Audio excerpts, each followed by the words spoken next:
بسم اللہ الرحمن الرحیم۔ السلام علیکم۔ یہ کاشان بصیرت کا آڈیو بک سیکشن ہے۔ ہم جو کتاب پڑھ رہے ہیں اس کا نام ہے عبرت انگیز واقعات، تالیف آیت اللہ سید محمد حسین تہرانی، جمع آوری سید مہدی شمس الدین، مترجم سجاد حسین کامرانی، تصحیح فیضیاب رضوی صاحب۔ اب ہم کتاب کا پارٹ نمبر 13 پڑھیں گے، حیوانوں کی محبت اور دوستی۔ ہماری والدہ مرحومہ نے اپنے بیٹوں کو بتایا کہ جس وقت تہران میں موٹر کاریں نہیں تھیں اور لوگ گھوڑوں اور خچروں کے ذریعے سفر کرتے تھے، علماء کے پاس بھی اپنی سواری ہوتی تھی کہ جسے وہ گھر سے باہر علیحدہ چار دیواری میں باندھتے تھے۔ ہماری والدہ نے کہا کہ تمہارے باپ کے پاس بھی ایک مصری خچر تھا جو تیز رفتاری میں مشہور تھا۔ مسجد اور درس وغیرہ جہاں جانا چاہتے اسی مصری خچر پر جاتے، اور جب بھی باہر سے گھر آتے تو آرام سے پہلے اپنے خچر کو چارہ ڈالتے، یہاں تک کہ وہ اونٹوں کے ذریعے مقامات مقدسہ کی زیارت کے لیے روانہ ہوئے، اور اپنے گھر کو ہمارے بڑے چچا مرحوم حاج سید محمد کاظم کے حوالے کیا کہ وہ ہمارے گھر کی حفاظت کریں۔ ہمارے چچا جب بھی اس خچر کو گھاس ڈالتے وہ بالکل نہ کھاتا تھا، جتنی بھی مہربانی اور شفقت سے پیش آتے لیکن کوئی فائدہ نہ ہوتا، یہاں تک کہ وہ 3 دن تک بھوکا رہا۔ مجبوراً اس حیوان کو کسی اور کو بخش دیا تاکہ جس طرح ممکن ہو اس سے نرمی برتی جائے تاکہ اس کی زندگی بچ سکے۔ یہاں میں یہ خیال کرتا ہوں کہ اس واقعے کا تعلق خود انہی سے تھا، لیکن چونکہ بزرگان اس قسم کے واقعے کو اپنی طرف نسبت نہیں دیتے، لہذا اس واقعے کو ایک نیک اور مقرب شخص کے عنوان سے بیان کیا۔ کتے کی محبت۔ ایک دن مرحوم مرزا حسین علی جو کہ ہمارا فرما روا تھا، دریا میں تیرنے کے لیے روانہ ہوا۔ اس کا ایک کتا تھا جو اس کے معنی ہوا، لیکن فرما روا نے کوئی پرواہ نہ کی، لیکن جیسے ہی اس نے دریا میں کودنے کی کوشش کی، کتا اس کے آگے آ گیا اور فوراً ہی ایک مگرمچھ اسے نگل گیا۔ فرما روا دریا میں جانے کے اپنے ارادے سے باز آ گیا اور سمجھ گیا کہ کتا اسے دریا میں جانے سے کیوں روک رہا تھا۔ جب اس نے دیکھا کہ اس کا منع کرنا کوئی فائدہ نہیں دے رہا ہے تو وہ سامنے آیا اور اپنی جان کو اپنے آقا کی سلامتی کے لیے قربان کر دیا اور خود کو مگرمچھ کے منہ میں ڈال دیا۔ کتے کی وفا۔ مرحوم حاج معتمد الدولہ فرہاد سے منقول ہے کہ اس نے کہا کہ تہران میں میری ایک برطانوی سفیر سے دوستی تھی۔ ایک دن میں اس کی ملاقات کو گیا تو وہ اپنی تصویروں کی البم لے آیا، ایک تصویر کے بارے میں مجھے آگاہ کیا، یہاں تک کہ کتے کی تصویر تک پہنچا۔ جب اس نے کتے کی تصویر کو دیکھا تو وہ رو دیا۔ میں بہت حیران ہوا اور اس سے سوال کیا کہ آپ روئے کیوں؟ اس نے کہا کہ میں نے اس کتے کی عجیب قسم کی وفا دیکھی۔ ایک دن مجھے لندن میں ایک عہدے پر مامور کیا گیا، میں اپنی ڈیوٹی کے لیے شہر سے باہر جانے لگا۔ چونکہ ڈیوٹی کی جگہ تک کچھ سفر تھا، اس لیے میں نے اپنا بیگ اٹھایا جس میں ضروری کاغذات کے علاوہ پیسے بھی تھے۔ میرا ایک کتا بھی تھا جو میرے ساتھ چلا، یہاں تک کہ میں ایک درخت تک پہنچا۔ میں نے درخت کے سائے میں تھوڑا سا آرام کیا اور پھر اٹھا اور روانہ ہونے لگا۔ اس وقت کتا میرے آگے بڑھنے میں رکاوٹ بنا اور ہر چند چاہا کہ میں نہ جاؤں، لیکن میں جانے پر مجبور تھا جبکہ برابر وہ مجھے روک رہا تھا۔ چنانچہ میں نے اپنے پاس موجود 7 تیر نکالے اور چند اس کو مارے، اس کے بعد میں چل پڑا۔ میں نے تھوڑی ہی مسافت طے کی تھی کہ مجھے یاد آیا کہ میں اپنا بیگ درخت کے نیچے بھول آیا ہوں، تو میں اپنا بیگ اٹھانے کے لیے فوراً درخت کی طرف واپس لوٹا اور میں سمجھ گیا کہ کتا مجھے اسی لیے روک رہا تھا۔ جب میں درخت کے نیچے پہنچا تو میں بہت پریشان ہوا کہ میں نے کتے کو بلا وجہ قتل کر دیا اور بیگ بھی میرے ہاتھ سے چلا گیا ہے۔ تو میں نے اپنے آپ کو کہا کہ کتے کی تلاش میں جاؤں اور دیکھوں کہ وہ کس حال میں ہے۔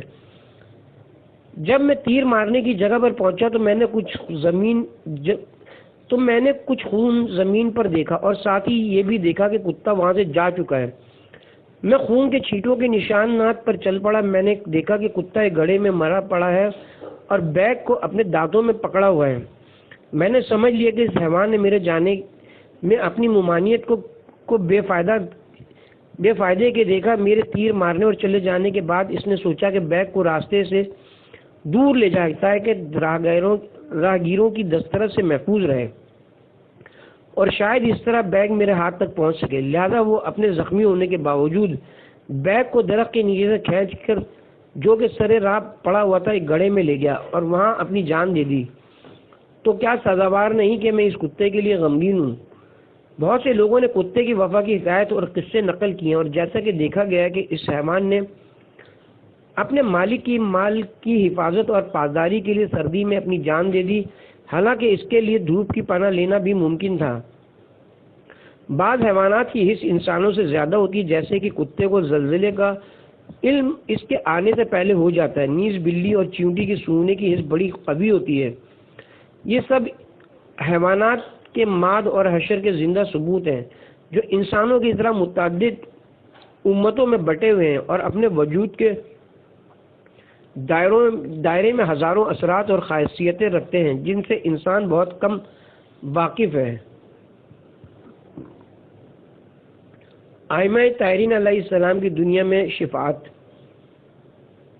1376 ہجری قمری رمضان المبارک کے مہینے میں ابو عبداللہ الحسین کی زیارت اور کربلا معلیٰ میں سکونت کے لیے نجف اشرف سے، جہاں ہماری مستقل سکونت تھی، اپنی اہل و عیال کے ساتھ کربلا کی زیارت سے مشرف ہوا۔ ایک کمرہ کرائے پر حاصل کیا اور سید الشہداء کی برکات سے بہرہ مند ہوئے۔ اس سال ماہ رمضان المبارک گرمیوں کے موسم میں تھا۔ چونکہ راتیں چھوٹی تھیں اس لیے میری عادت تھی کہ میں رات کو نہیں سوتا تھا۔ صبح کو ظہر سے 2 گھنٹے پہلے تک سوتا اور اس کے بعد وضو کرتا اور حرم مطہر کی زیارت کے لیے روانہ ہو جاتا۔ ظہر تک حرم میں رہتا اور نماز پڑھ کر گھر واپس آ جاتا۔ میرا ایک دوست تھا جس کا نام حاج عبدالزہرا اگر آبی تھا، جو عربی تھا۔ وہ نہایت دیندار اور روشن ضمیر تھا اور کازوین میں رہتا تھا۔ کبھی کبھی امام حسین علیہ السلام کی زیارت کے لیے خصوصاً جمعے کی راتوں میں آتا اور زیارت کرنے کے بعد اسی رات کو واپس لوٹ جاتا تاکہ روزہ قصر نہ ہو، خدا اس پر رحمت کرے۔ ایک دن میں حسب عادت نیند سے بیدار ہوا اور وضو کیا تاکہ زیارت کے لیے حرم مطہر جاؤں۔ میں نے دیکھا کہ میری حالت سخت خراب ہے اور عجیب قسم کے قبض میں مبتلا ہوں۔ میں انتہائی مشقت اور تکلیف کے ساتھ حرم مطہر میں پہنچا، لیکن مجھ میں زیارت کرنے کی طاقت نہ تھی۔ کچھ دیر تک میں صحن کے ایک گوشے میں بیٹھا رہا، لیکن زیارت سے مشرف ہونے کی مجھ میں رغبت پیدا نہ ہوئی، یہاں تک کہ ظہر کا وقت ہو گیا۔ اس دوران اچانک میں نے اپنے اندر حد سے زیادہ تازگی اور خوشی محسوس کی۔ میں اپنی جگہ سے اٹھا اور انتہائی رغبت کے ساتھ زیارت سے مشرف ہوا اور پہلے کی طرح امام سے توسل و زیارت اور نماز میں مشغول ہوا۔ اسی رات مرحوم حاج عبدالزہرا کازمین سے کربلا آیا اور کہا، سید محمد حسین، آج تمہارا یہ کیا حال تھا؟ ظہر کے وقت قریب بغداد میں اپنے حجرے میں بیٹھا ہوا تھا کہ میں نے دیکھا کہ تمہاری حالت انتہائی خراب ہے اور سخت قبض ہے۔ فوراً میں اپنی کار میں سوار ہو کر کازمین آیا اور تمہاری صحت یابی کے لیے خدا کو میں نے حضرت موسیٰ بن جعفر کا واسطہ دیا اور خدا کے دربار میں حضرت کو شفیع بنایا۔ پس حضرت نے شفاعت فرمائی اور تمہارا حال بہتر ہوا۔ ائمہ کی برکت سے حالت معنوی۔ جناب سید جمال الدین گلپگائنی، جو کہ متقی پرہیزگار اور نجف اشرف کے مراجع عالی قدر میں سے تھے اور خداوند تعالیٰ سے معنوی اور باطنی رابطہ رکھتے تھے، وہ ایک محکم و مضبوط اور خدا سے خوف رکھنے والے مرد تھے۔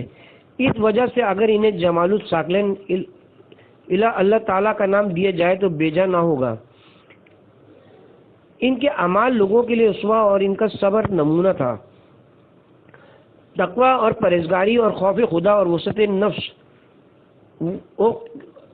وہ قوی ذہانت کے مالک تھے۔ وسعت نفس و قوی ذہانت کے مالک تھے۔ ان کی پیشانی راست گو علماء کا نمونہ تھی۔ وہ مذہب جعفریہ کے ایک بہت بڑے عالم، ائمہ طاہرین کے سیر و سلوک کا آئینہ اور نشانی اور خدا اور عالم آخرت کو بہت یاد کرنے والے تھے۔ خوف خدا کی وجہ سے ان کے رونے کی آوازیں ان کے ہمسائے سنتے تھے۔ یہ ایسی حکایات اور واقعات ہیں جو لوگوں سے سنے گئے۔ ان کی رحلت 19 محرم سن 1377 ہجری قمری میں ہوئی اور ان کا مقبرہ وادی السلام میں ہے۔ وہ صحیفہ سجادیہ کا سب کتابوں سے زیادہ مطالعہ کرتے تھے۔ امام سجاد کی 15 مناجات سے بہت زیادہ لطف اندوز ہوتے اور یہ مناجات ان کو حفظ تھیں۔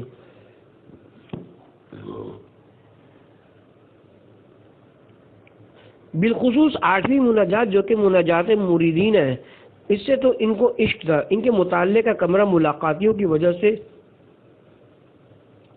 چھوٹا پڑ جاتا تھا اور خاص طور پر گرمی کے موسم میں نجف میں اور مشکل ہو جاتی ہے۔ پریشانیاں چاروں طرف سے ان پر آ رہی تھیں۔ آخر میں دل اور پراسٹیٹ کی بیماری میں مبتلا ہوئے، چنانچہ پراسٹیٹ کا آپریشن کرایا اور بستر پر آ گئے۔ دوسری طرف ان کے ذاتی اخراجات اور طلباء کے مصارف کی وجہ سے ان پر بہت زیادہ قرض ہو گیا۔ نیز اپنے ایک رشتہ دار کے آپریشن کے اخراجات برداشت کرنے کی بنا پر انہوں نے 400 عراقی دینار پر اپنا مکان گروی رکھوا دیا۔ ان وجوہات کی بنا پر وہ انتہائی غمگین اور پریشان رہتے۔ بندہ حقیر ہفتے میں 2 بار ان کی خدمت میں جاتا تھا اور کچھ دیر تک ان کے ساتھ مصروف گفتگو رہتا۔ ایک دن جب میں ان کے پاس پہنچا تو میں نے دیکھا کہ وہ فرش پر چت لیٹے ہوئے ہیں۔ اس وقت ان کی عمر 90 سال کی ہو چکی تھی اور ایک چھوٹی سی کتاب کو پڑھ رہے تھے اور رو رہے تھے۔ اس وقت وہ جس قدر نشاط و سرور میں تھے اس کو بیان کرنے سے زبان عاجز ہے کہ گویا خدا سے شدت انس کی وجہ سے اپنے میں سما نہیں رہے تھے اور چاہتے تھے کہ پرواز کر جائیں۔ میں نے سلام کیا تو انہوں نے جواب سلام کے بعد کہا بیٹھ جاؤ اور کہا اے فلاں شخص، تم میرے حالات سے واقف ہے، اور اس طرح اپنی تمام تکالیف کی طرف اشارہ کیا، یعنی بیماری، آپریشن، تنہائی، مرض کی فراوانی، موسم کی گرمی، قرض کی زیادتی اور گھر کا گروی رکھنا وغیرہ۔ میں نے عرض کیا جی ہاں۔ پھر انہوں نے مسکراتے ہوئے میری طرف منہ کیا اور فرمایا میں خوش ہوں کہ جو شخص معرفت نہیں رکھتا نہ اس کی دنیا ہے اور نہ آخرت ہے۔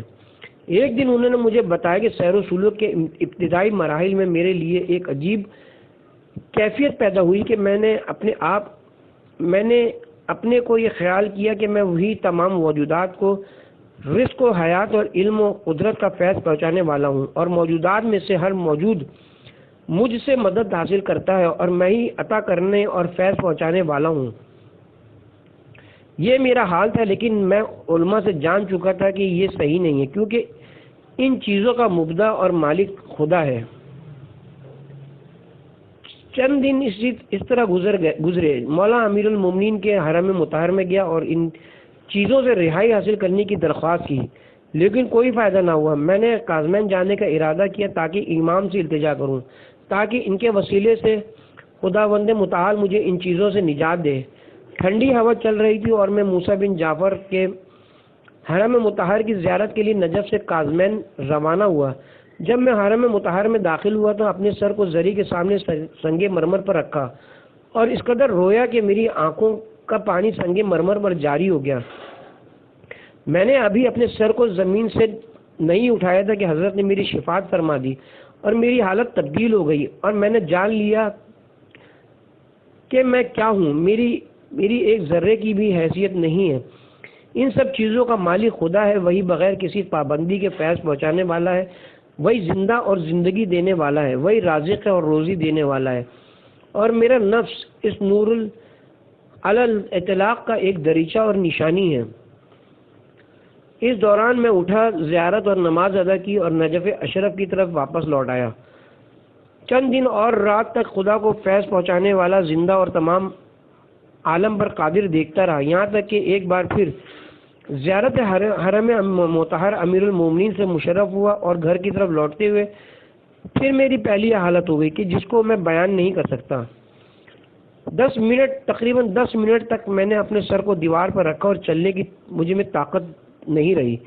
اس وقت امیر المومنین نے میری امداد کی۔ وہ حالت جو میری موسیٰ بن جعفر کے حرم میں تھی وہ اس حالت کا مقدمہ تھی جو یہاں حاصل ہوئی۔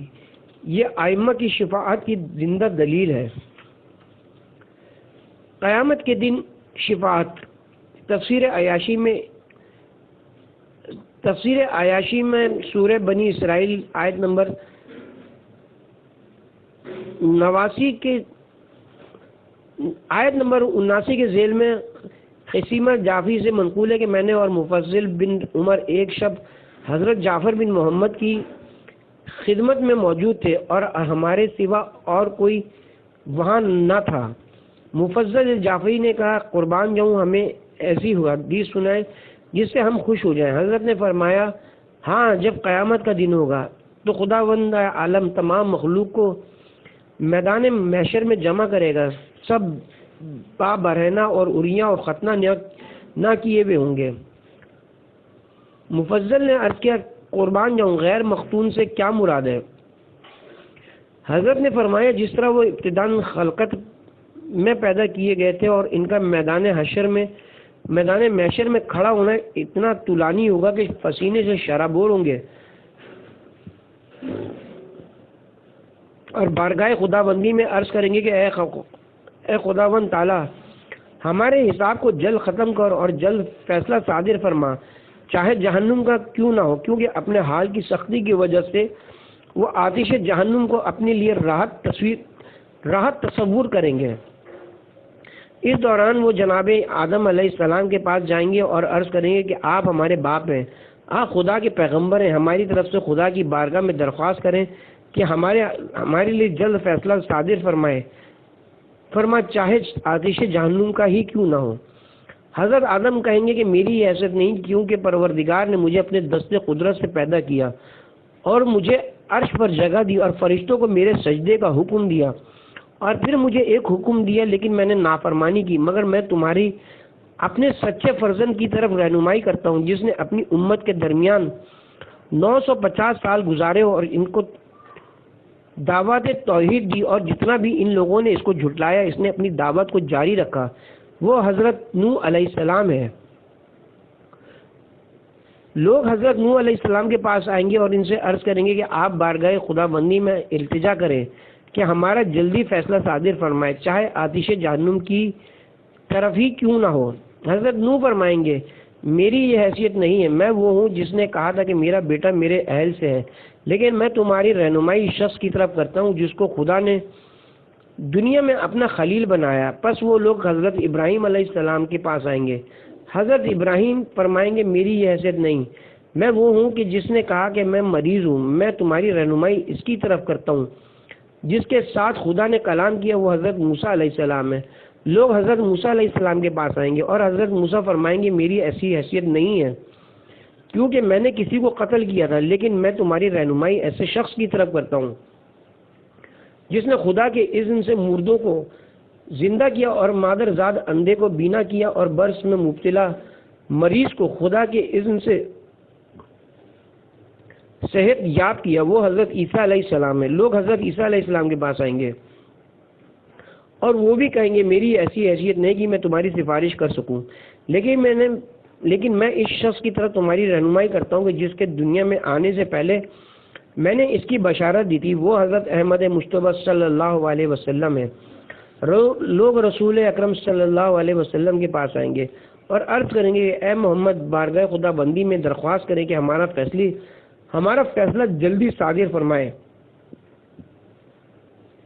اگرچہ آتش جہنم کی طرف ہی کیوں نہ بھیجے۔ رسول اکرم فرمائیں گے ہاں میں وہی ہوں، اور خدا کے گھر کی طرف جائیں گے جو کہ بہشت عدن ہے اور مشرق سے مغرب تک پھیلی ہوئی ہے، اس کے دروازے کے حلقوں میں سے ایک کو ہلائیں گے، در حالانکہ خداوند عالم اپنے رسول سے زیادہ جانتا ہے، کہا جائے گا کہ کون ہے؟ رسول اکرم صلی اللہ علیہ وسلم عرض کریں گے میں ہوں، کہا جائے گا کہ ان کے سامنے دروازہ کھولا جائے، پس دروازہ کھولا جائے گا۔ رسول اکرم نے فرمایا جب میں اپنے پروردگار کی طرف نگاہ کروں گا تو ایسی خدا کی حمد و تعریف کروں گا جو مجھ سے پہلے کسی نے بھی ایسی حمد و تعریف نہ کی ہوگی اور نہ میرے بعد کوئی ایسی تعریف کرے گا۔ اس دوران میں اپنی پیشانی کو زمین پر رکھوں گا۔ خداوند عالم فرمائے گا اپنے سر کو بلند کیجیے اور کہیے آپ کی بات کو قبول کیا جائے گا، شفاعت کیجیے آپ کی شفاعت کو قبول کیا جائے گا، اور سوال کیجیے جو آپ چاہتے ہیں آپ کو عنایت کیا جائے گا۔ جب میں سجدے سے سر اٹھاؤں گا اور اپنے پروردگار پر میری نظر پڑے گی تو پھر ایسی تعریف کروں گا جو پہلے سے زیادہ بہتر ہوگی، اور دوسری بار پھر اپنے سر کو سجدے میں رکھوں گا، خداوند علیم فرمائے گا اپنے سر کو بلند کیجیے اور کہیے آپ کی بات کو قبول کیا جائے گا، شفاعت کیجیے آپ کی شفاعت کو قبول کیا جائے گا، اور سوال کیجیے جو آپ چاہتے ہیں آپ کو عنایت کیا جائے گا۔ جب میں اپنے سر کو سجدے سے اٹھاؤں گا اور اپنے پروردگار پر نظر پڑے گی تو ایسی تعریف کروں گا کہ جو پہلی اور دوسری مرتبہ سے بھی بہتر ہوگی، اور تیسری مرتبہ پھر سجدے میں جاؤں گا۔ خداوند عالم فرمائے گا اپنے سر کو بلند کیجیے اور کہیے آپ کی بات کو قبول کیا جائے گا، شفاعت کیجیے آپ کی شفاعت کو قبول کیا جائے گا، اور سوال کیجیے جو آپ چاہتے ہیں آپ کو عنایت کیا جائے گا۔ جب میں تیسری بار سجدے سے سر اٹھاؤں گا تو عرض کروں گا اے میرے پروردگار اپنے بندوں کے درمیان فیصلہ فرما اگرچہ آتش جہنم کا ہو۔ خداوند تعالیٰ فرمائے گا ہاں اے محمد، اس وقت ایک ناکے کو لایا جائے گا جو خود یاقوت سرخ سے ہوگی اور اس کی مہار سبز زبرجد کی ہوگی، اور میں اس پر سوار ہوں گا اور مقام محمود پر آؤں گا تاکہ وہاں قضاوت اور فیصلہ کروں۔ مقام محمود عرش کے برابر ایک جگہ ہے جو کہ مکمل مشک کی خوشبو سے بنا ہوا ہے۔ اس کے بعد حضرت ابراہیم علیہ السلام کو بلائیں گے، حضرت ابراہیم بھی اسی طرح کی ناقے پر سوار ہو کر آئیں گے، یہاں تک کہ رسول اللہ کی دائیں طرف توقف کریں گے۔ اس دوران رسول اکرم نے اپنے ہاتھ کو بلند کیا اور علی بن ابی طالب کے کندھے پر رکھ کر فرمایا کہ خدا کی قسم اس قسم کی ناکے کو لائیں گے اور تجھے بھی اس پر سوار کریں گے، اور وہ ناکہ میرے اور ابراہیم کے درمیان آ کر کھڑی ہوگی۔ اس دوران خدا کی طرف سے ایک منادی ندا دے گا کہ کیا تمہارے پروردگار کے یہ عدل میں سے نہیں ہے کہ ہر قوم کے لیے اسی کو ولی بنائے جس کو دنیا میں اس نے اپنے لیے ولی بنایا تھا؟ لوگ جواب دیں گے جی ہاں۔ اس وقت شیطان اپنی جماعت کے ساتھ آئے گا جس کو اس نے گمراہ کیا تھا، یہاں تک کہ انہوں نے یہ سمجھا کہ حضرت عیسیٰ وہی اللہ ہے اور اللہ کا بیٹا ہے۔ تمام جماعت اس شیطان کے پیچھے ہوگی یہاں تک کہ وہ آتش جہنم میں چلے جائیں گے۔ دوسرا شیطان اپنی جماعت کے ساتھ آئے گا جن کو اس نے گمراہ کیا تھا، یہاں تک کہ انہوں نے سمجھا کہ حضرت عزیر اللہ کا بیٹا ہے۔ اس کی تمام جماعت اس کے پیچھے ہوگی یہاں تک کہ وہ داخل جہنم ہوں گے۔ ہر شیطان اپنی اپنی جماعت جس کو اس نے گمراہ کیا ہوگا آئے گا، سب آتش جہنم میں چلے جائیں گے اور فقط رسول اکرم صلی اللہ علیہ وسلم کی امت باقی رہ جائے گی۔ اس دوران خدا کی جانب سے منادی ندا کرے گا کہ کیا تمہارے پروردگار کے عدل میں نہیں ہے کہ ہر گروہ کا ایک رہنما اور ولی بنایا جائے جس کو اس نے دنیا میں ولی بنایا تھا؟ لوگ کہیں گے جی ہاں۔ ایک شیطان آ کر کھڑا ہوگا اور جس نے بھی دنیا میں اس کی پیروی کی ہوگی اس کے پیچھے ہوگا۔ اس کے بعد دوسرا شیطان آئے گا اور جس نے اس کی پیروی کی ہوگی وہ اس کے پیچھے ہوگا۔ اس کے بعد تیسرا شیطان آئے گا اور اس کی پیروی کرنے والے اس کے پیچھے ہوں گے۔ پھر ماوی آ کر کھڑا ہوگا اور اس کے پیروکار اس کے پیچھے ہوں گے۔ حضرت علی ابن ابی طالب آئیں گے اور ان کے موالی اور محب ان کے پیچھے ہوں گے۔ حضرت حسن آئیں گے اور ان کے پیروکار ان کے پیچھے ہوں گے۔ حضرت حسین آئیں گے اور ان کے ماننے والے ان کے پیچھے ہوں گے۔ اس کے بعد مروان بن حکم اور عبد الملک بن مروان آئیں گے اور ان دونوں کے پیچھے ان کے پیروکار ہوں گے۔ اس کے بعد حضرت علی بن حسین آئیں گے اور ان کے پیچھے ان کے پیروکار ہوں گے۔ اس کے بعد ولید بن عبد الملک آئے گا اور اس کے پیچھے اس کے پیروکار ہوں گے۔ اس کے بعد حضرت محمد بن علی آئیں گے اور ان کے پیچھے ان کے محب ہوں گے۔ اس کے بعد میں کھڑا ہوں گا اور میرے پیچھے میرے پیروکار ہوں گے۔ امام نے فرمایا گویا اس طرح کہو کہ تم دونوں خصمہ جعفی اور مفصل بن عمر جعفی میرے ساتھ ہوں گے، ان کے بعد ہمیں لائیں گے اور ہمارا پروردگار ہمیں عرش پر جگہ دے گا اور تمام لوگوں کے نامہ اعمال کو لایا جائے گا۔ اس وقت ہم اپنے دشمنوں کے خلاف گواہی دیں گے اور اپنے مرہق شیعوں کی شفاعت کریں گے۔ میں نے عرض کیا قربان جاؤں مرہق شیعوں سے کیا مراد ہے؟ حضرت نے فرمایا گناہگار شیعہ، لیکن شیعوں میں سے وہ افراد جنہوں نے تقوی اختیار کیا وہ کامیاب اور رازگار ہوں گے، ان کو کسی قسم کی پریشانی مس نہ کرے گی۔ خصیمہ نے عرض کیا اس دوران حضرت کی کنیزوں میں سے ایک کنیز حضرت کے پاس آئی اور عرض کیا کہ فلاں قریشی آیا اور دروازے کے ایک طرف بیٹھا ہوا ہے۔ حضرت نے فرمایا کہ اسے اندر آنے کی اجازت دو، اور ہمیں فرمایا کہ تم خاموش ہو جاؤ۔ حضرت فاطمہ سلام اللہ علیہ کی شفاعت۔ ایک دن رسول اکرم صلی اللہ علیہ وسلم بیٹھے ہوئے تھے اور ان کے پاس حضرت علی، حضرت فاطمہ، حسن اور حسین علیہ السلام بھی موجود تھے۔ اس دوران رسول اکرم صلی اللہ علیہ وسلم نے عرض کیا، اے پروردگار، تو جانتا ہے کہ یہ میرے اہل بیت ہیں اور میرے نزدیک ان کی بہت فضیلت ہے، بس تو ان کو دوست رکھ جو ان کو دوست رکھیں، اور ان سے دشمنی رکھ جو ان سے دشمنی رکھیں۔ محبت اور مہربانی اختیار کر ان کے ساتھ جو ان کے ساتھ محبت اور مہربانی اختیار کریں۔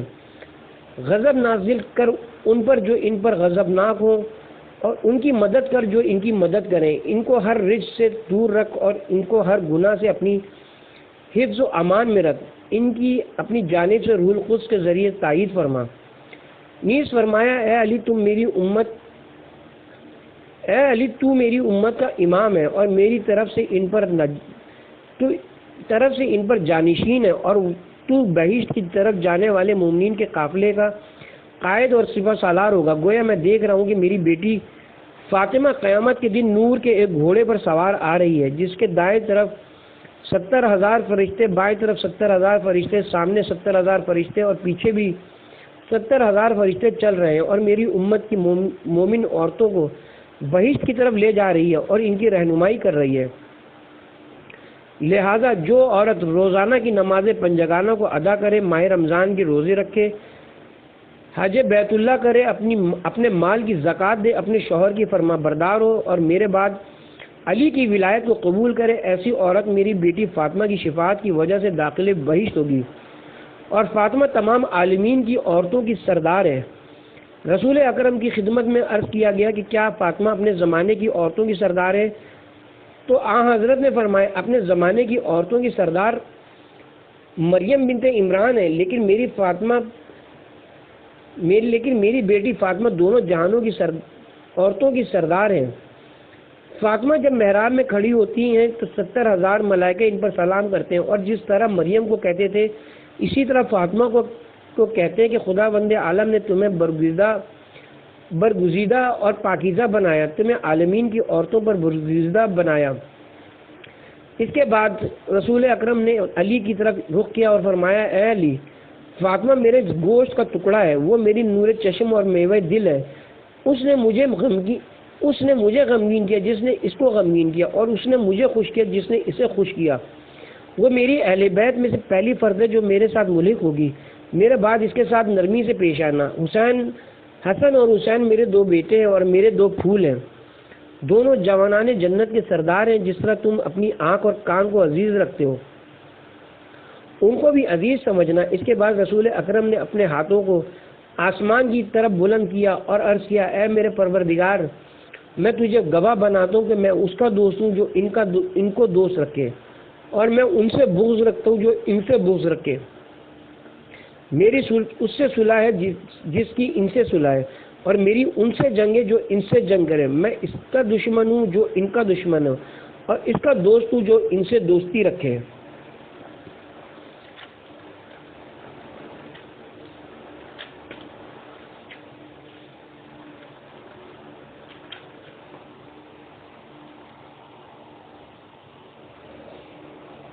ایک عجیب حقیقت کا انکشاف۔ جب آثار قدیمہ تلاش کرنے والے روس کے ایک مشہور مقام وادی قاف، قرآنی تصریح کے مطابق کشتی نوح طوفان کے بعد کوہ جودی پر لنگر انداز ہوئی، صاحب مراصد الاطلاع اور منجد العلوم کے دعوے کے مطابق یہ پہاڑ جزیرہ ابن عمر سے شمال مشرقی سمت میں 40 کلومیٹر کے فاصلے پر ہے۔ یہ شام میں نہر دجلہ کے کنارے ایک چھوٹا سا شہر ہے جس کی سال 921 میں حسن بن عمر خطاب سلبی نے بنیاد رکھی تھی۔ دوسرے مصنفین کے مطابق، جن میں سے المیزان کے مؤلف بھی ہے، کہ کشتی نوح ایران اور روس کی ریاست ترکستان کے درمیان ارمینیا کے پہاڑ ارارات پر لنگر انداز ہوئی اور ترکستان موصل کے نواح میں دیار بکر میں واقع ہے۔ البتہ وہ سب نظریات جو ماسکو کے مقامی وادی قاف کے بارے میں ہے موافق پائی جاتی ہے۔ اگر یہ محل وادی قاف کے نزدیک نہ بھی ہو تو تب بھی ممکن ہے کہ زمانے کے گزرنے اور دریا کی موجوں اور تبدیلی کی وجہ سے کئی ہزار سال کا عرصہ گزرنے کے بعد کشتی کے تختے وادی قاف میں زمین کی گہرائیوں میں پائے گئے ہوں۔ جب آثار قدیمہ تلاش کرنے والے روس کے ایک مشہور مقام وادی قاف میں زمین کھودنے اور آثار قدیمہ کی تلاش میں مشغول تھے تو انہوں نے زمین کی گہرائیوں میں چند بوسیدہ موٹے تختوں کے ٹکڑے دیکھے، جن کے بارے میں بعد میں علم ہوا کہ یہ کشتی نوح کے جدا شدہ ٹکڑے ہیں جو دریائی موجوں کے اثر کی وجہ سے زمین میں 5000 سال کا عرصہ گزارنے کے باوجود اسی طرح زمین کی گہرائیوں میں موجود اور باقی رہے۔ آثار قدیمہ کے محققین نے ان تختوں کو اپنے پاس محفوظ کر لیا اور مزید 2 سال زمین کو کھودنے اور غور و فکر میں صرف کیے، یہاں تک کہ انہوں نے اسی جگہ ایک اور تختی کو پایا جو کہ ایک لوح کی مثل تھی، جس پر چند چھوٹی سطریں انتہائی پرانی اور انجان تحریر میں ثبت تھیں۔ یہ تختی بغیر اس کے کہ بوسیدہ ہو اسی طرح سالم اور باقی تھی اور بہت ہی حیران کن تھی۔ اب بھی یہ تختی ماسکو کے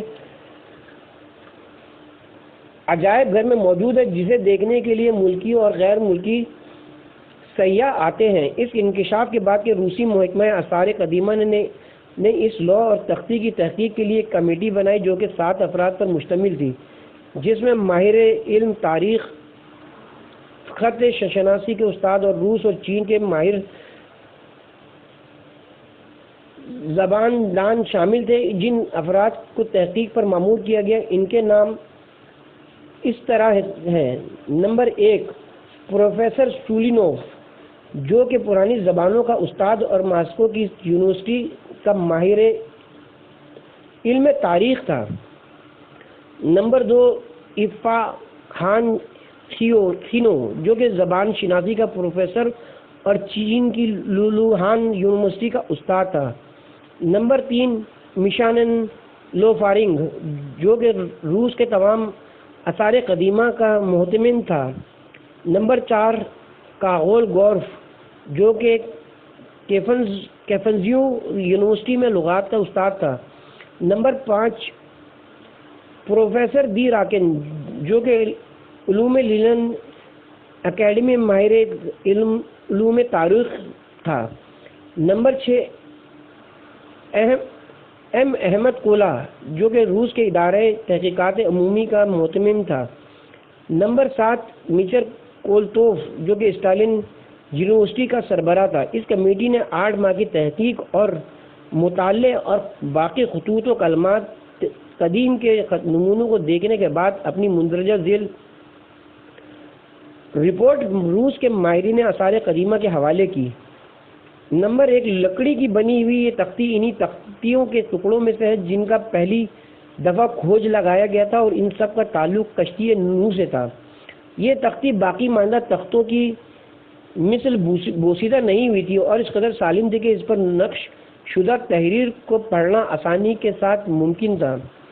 نمبر 2 اس عبارت کے حروف و کلمات سامانی یا سامی زبان میں تھے کہ در حقیقت ام اللغات زبانوں کی ماں ہے اور جس کی نسبت سام بن نوح کی طرف دی جاتی ہے۔ نمبر 3 ان حروف و کلمات کے معنی کی تشریح اس طرح سے کی تھی: اے میرے پروردگار، اے میرے یاور و مددگار، ان نفوس مقدسہ یعنی محمد، ایلیا، علی، شبر، حسن، شبیر، حسین اور فاطمہ کے وسیلے سے اپنی رحمت و کرامت سے ہماری مدد فرما، جو کہ فضیلت اور عظمت کے مالک ہیں اور جن کی برکت سے یہ دنیا قائم ہے۔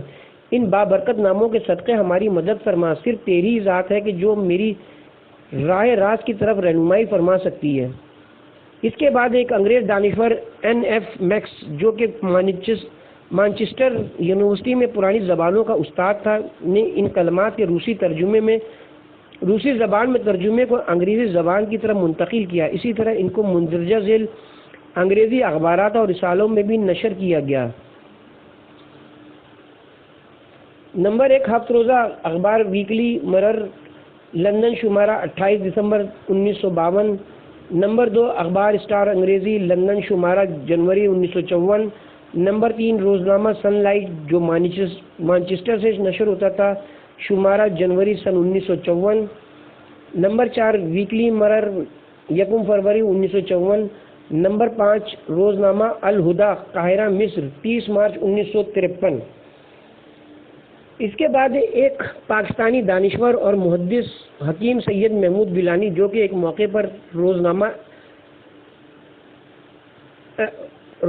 عہد الحدیث پاکستان کے مدیر اور اہل سنت کے سربراہ تھے، اس کے بعد تحقیق کی بنا پر مذہب شیعہ اختیار کیا اور ان مطالب کو زبان اردو میں منتقل کر کے ایلیہ مرکز نجات ادیان عالم کے نام سے ترجمہ کیا۔ کتاب ایلیہ اردو زبان میں 45 صفحات پر مشتمل ہے، جسے دائرۃ المعارف الاسلامیہ لاہور پاکستان نے سن 1381 ہجری میں 42ویں نشریے کے عنوان سے نشر کیا۔ اس وقت اخبار بریرہ، نجف، شوال اور ذیقل کے شماروں میں سن 1385 کے سال اول صفحہ نمبر 78 سے 81 تک وہ مبارک نام جن کو حضرت نوح نے وسیلہ بنایا کے عنوان سے اردو سے عربی میں ترجمہ کیا گیا تھا۔ اب ضروری کہ ہم اپنے محترم قارئین کی بطور خلاصہ چند نکات کی طرف رہنمائی کریں تاکہ وہ زیادہ سے زیادہ اس قدیمی انکشاف کی علمی اور تاریخی اہمیت کے معتقد ہوں۔ نمبر 1 ان تختوں اور لوح کا انکشاف ان دلائل میں سے ایک ہے جو کہ قرآن مجید اور احادیث نبوی کی واقعیت اور اصلیت پر دلالت کرتی ہیں کہ جو کشتی نوح کے قضیہ اور اس پر گزرنے والے واقعات کو تفصیل سے بیان کرتی ہے۔ اسی طرح اسلامی اور غیر اسلامی مورخین نے بھی لکھا ہے۔ نمبر 2 اہل بیت کے بارے میں شیعہ اعتقاد، رہبران شیعہ اور مؤلفین کی شخصی اغراض اور رجحانات کی بنا پر نہیں بلکہ علمی اور تاریخی حقائق پر مبنی ہے کہ شیعوں نے اپنے آپ کو ان چیزوں کا پابند ہونے کے لیے ناچار دیکھا اور جس کے نتیجے میں انہوں نے اہل بیت کی پیروی کا انتخاب کیا۔ واضح ہے کہ حضرت نوح کا خاندان رسالت سے امداد طلب کرنا نزول قرآن اور پیدائش اہل بیت سے چند ہزار سال پہلے ان کے بابرکت ناموں کا کشتی پر نقش ہونا، مسلمانوں کا مختلف فرقوں یعنی شیعہ اور سنی میں تقسیم ہونا، ان چیزوں کی خدا کی طرف سے الہام اور اشارہ غیبی کے بغیر کوئی چیز تفسیر نہیں کر سکتی۔ درست ہے کہ پنجتین پاک حضرت محمد مصطفیٰ صلی اللہ علیہ وسلم، حضرت علی علیہ السلام، حسن علیہ السلام، حسین علیہ السلام اور حضرت فاطمہ علیہ السلام کے مقدس نام لوح پر تبرک اور دعا کے عنوان سے نقش تھے۔ در حقیقت یہ عجیب پیشن گوئی بہت طویل عرصے قبل خاندان رسالت کی پیدائش کے بارے میں جنہوں نے طوفان کے 5000 سال بعد اس دنیا میں قدم رکھا۔